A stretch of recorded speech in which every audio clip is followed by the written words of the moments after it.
Ya, assalamualaikum warahmatullahi wabarakatuh. Perkenalkan, nama saya Nanda Rizky Saputra, kelas 12A Semen Bandung, Kalimantan Selatan. Dan pada kesempatan kali ini saya akan melakukan Q&A. Dan Q&A-nya hanya berasal dari satu orang, yaitu Miss Lydia. Langsung ke pertanyaan pertama, sebutkan cita-cita Anda. Mengapa Anda memilih cita-cita tersebut? Apa yang akan Anda lakukan dan berikan kepada bangsa dan negara ini melalui cita-cita Anda tadi? Ya, sampai sekarang jujur sampai kelas 12 dan ini di bulan Oktober, saya masih bingung akan menjadi apa saat dewasa nanti. Namun gambaran paling jelasnya adalah saya punya 3 tujuan yang tiga-tiganya saya ingin mencapai, walaupun nanti yang dimasukin cuma satu. Nah, yang pertama saya ingin sekali sekolah di perguruan tinggi kedinasan atau PTK. Yang saya ingin antara dua, yaitu STTD dan IPDN, agar punya pekerjaan yang tetap, itu keuntungannya, dan tidak usah melamar kemana-mana lagi. Namun misalnya sudah selesai pendidikan dan nanti diangkat menjadi pegawai negeri sipil, ditempatkan di suatu tempat tertentu dan di kantor tertentu, menurut saya itu sangat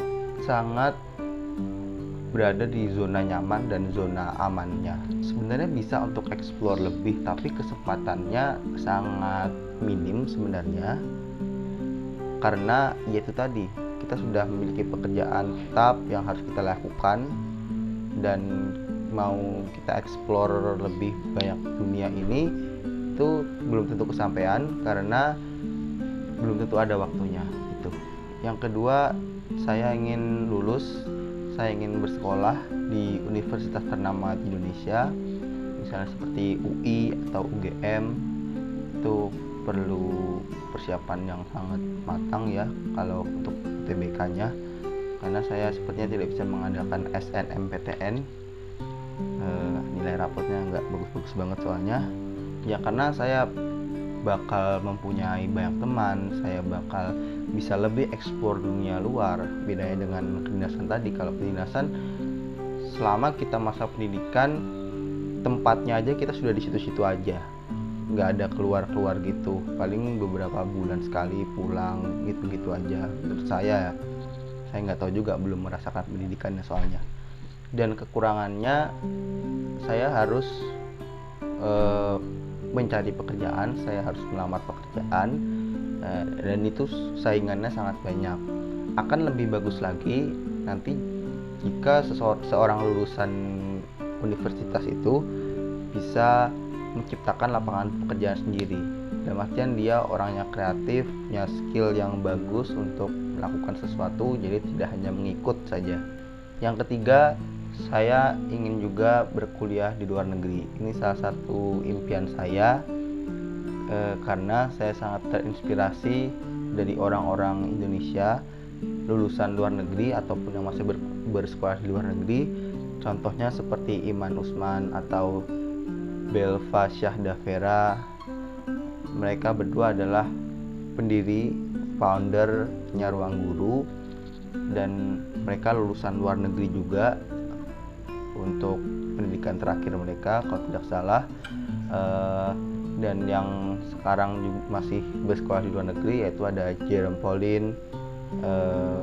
Dia itu sedang bersekolah di Jepang, jurusan matematika terapan, saya lupa universitasnya apa. Dan itu mimpi dia dari kecil, dia ingin bersekolah di luar negeri, dan dia sangat mengusahakan itu, sangat memperjuangkan itu, dan mendapat beasiswa yang full, penuh di luar negeri. Alasannya yaitu tadi, yang pertama sangat terinspirasi dari mereka itu yang sangat hebat, dan juga saya ingin mengetahui perbedaan budaya dari Indonesia dan luar negeri, dan juga mengenal orang-orang yang baru yang jelas bukan dari Indonesia, tidak berbahasa Indonesia, memiliki budaya yang bukan budaya Indonesia. Itu menurut saya sangat menarik, sangat patut dicoba, sangat menantang bagi saya, karena saya membayangkan bagaimana kalau saya ngomong dengan orang Amerika langsung, orang yang dia itu berbahasa Inggris native speaker lah ibaratnya, atau memang bahasa ibunya tuh bahasa Inggris gitu, dan saya sangat suka itu. Masih sama kelebihan dan kekurangannya, masih seperti halnya bersekolah di universitas di Indonesia. Kita harus mencari pekerjaan atau menciptakan lapangan pekerjaan sendiri. Itu tantangan juga setelah lulus ya. Tapi kelebihan, maksudnya hal yang lebih dari kuliah di luar negeri, yang jelas kita akan kenal dengan sesuatu yang menurut saya sangat baru, karena selama ini saya juga belum pernah ke luar negeri. Next question. Yang kedua, penegakan hukum bertujuan menciptakan tatanan kehidupan masyarakat yang kondusif dan dinamis. Penegakan hukum tidak dapat dipisahkan dari kinerja aparat penegak hukum. Maka apa yang Anda lakukan dan berikan kepada bangsa dan negara ini dengan memposisikan Anda sebagai berikut. Jadi di sini ada polisi, jaksa, advokat, kepala lapas, hakim, dan ketua KPK. Dan di sini saya diminta untuk memilih minimal 2 yang wajib. Kalau semua juga boleh memilih untuk dijawab maksudnya. Ya mungkin saya akan memilih beberapa saja ya, karena sampai sekarang beberapa yang saya sebutkan tadi saya tidak tahu juga tugasnya apa, seperti apa di lapangannya gitu. Oke, yang pertama saya ke poin A dulu. Jika saya menjadi polisi, maka saya akan jika saya jadi polisi tentunya saya akan sangat senang. Pertama itu saya harus jujur, karena seleksi polisi itu sulit sekali. Seleksi akademik, seleksi fisik, kebugaran, kesehatan, wawancara dan lain-lain sangat membanggakan, suatu kebanggaan kalau bisa jadi polisi. Tapi karena konteksnya di sini tentang penegakan hukum di Indonesia, bagaimana sikap saya jika jadi seorang polisi? Yang jelas saya tidak mau jauh-jauh dari apa yang seharusnya saya lakukan, nggak mau neko-neko, jadi diri sendiri di tempat yang kamu harus jadi dirimu yang seharusnya. Jadi jika ada suatu peraturan atau ada suatu tugas, itu dilaksanakan sebaik mungkin, sebisa mungkin, seperti seharusnya. Dan kalau bisa kamu tetap jadi dirimu sendiri saat menjalankan tugas-tugas itu. Menurut saya itu aja sih. Yang kedua saya akan langsung ke poin E. Jika saya menjadi hakim, ya hakim ini tugasnya memutuskan bagaimana kasus tersebut, apakah orangnya akan dihukum atau tidak, atau seberapa lama hukumannya.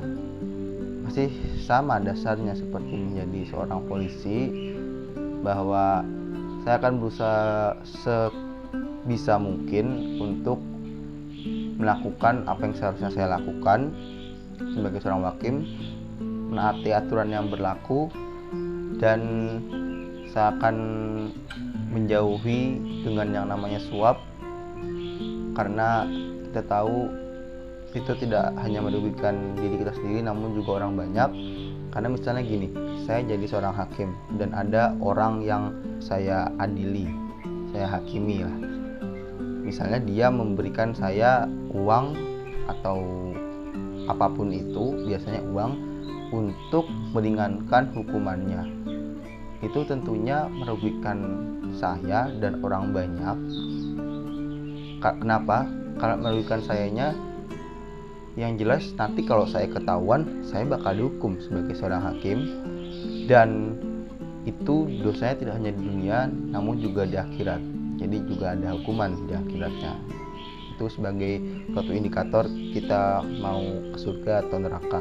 Yang kedua, bisa merugikan orang lain juga, karena keadilan di bangsa ini menjadi tidak ada atau samar-samar. Jadi orang tidak merasakan adanya penegakan hukum di negara ini. Jadi intinya saya akan berusaha menempatkan diri saya, bagaimana saya seharusnya nanti kalau misalnya bekerja sebagai hakim atau polisi. Ya, apa yang seharusnya saya lakukan, saya akan berusaha untuk sebaik-baiknya melakukan hal tersebut semaksimal mungkin dan dengan tetap menjadi diri saya sendiri. Oke, yang ketiga saya pilih yang poin F, yaitu jika saya menjadi ketua KPK.